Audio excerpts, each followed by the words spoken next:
আজ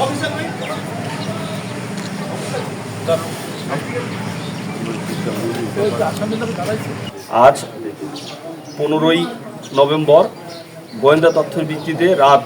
1টায় inactive civil পাউডারের আওতায় বাংলাদেশ নৌবাহিনীর দায়িত্বপ্রাপ্ত এলাকা বরগুনা জেলার বাবনা থানার অন্তর্গত কালিকাবাড়ি স্থানে বাংলাদেশ নৌবাহিনীর নেতৃত্বে 20 জন সদস্যের একটি সশস্ত্র টহল দল এবং বাংলাদেশ পুলিশের সাথে যৌথ অভিযান পরিচালনা করে। উক্ত অভিযানে চিহ্নিত মাদক সম্রাজ্ঞী মোসাম্মদ সালমা বেগম, স্বামী সগীর সর্দার, গ্রাম কালিকাবাড়ি এবং 2 নং ওয়ার্ড, ইউনিয়ন বাবনা, থানা বাবনা, জেলা বরগুনাকে আটক করা হয়। পরবর্তীতে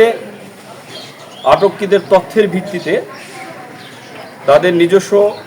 বসতবাড়ির বিভিন্ন জায়গা হতে আমরা 790 পিস ইয়াবা এবং 2টি মোবাইল সেট উদ্ধার করি। এই তথ্যের ভিত্তিতে আমরা আরও একটি অভিযান পরিচালনা করি, সেটা সকাল 9 ঘটিকায়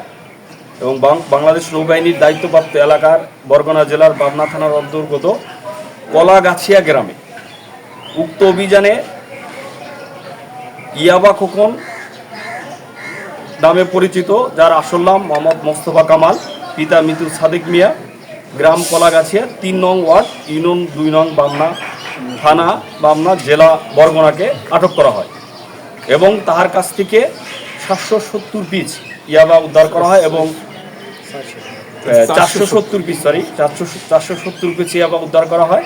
এবং নগদ 55,500 টাকা এবং 2টি মোবাইল সেট উদ্ধার করা হয়। ততপর অভিযান শেষে উদ্ধারকৃত মালামাল বাংলাদেশ নৌবাহিনীর কন্টিনজেন্ট বরগুনায় নিয়ে আসা হয় এবং এই মালামাল এবং আসামি আমরা বাংলাদেশ পুলিশের বরগুনা থানার পুলিশের কাছে আমরা হস্তান্তর বাবনা থানা উপজেলা যে থানার ইনচার্জ ওসি সাহেবের কাছে হস্তান্তর রয়েছে। আপনারা জানেন যে বর্তমান আমরা মাদকের প্রতি 0 টলারেন্স নীতিতে কাজ করি এবং এই অপারেশন এখানেই শেষ না, আমরা এই অপারেশন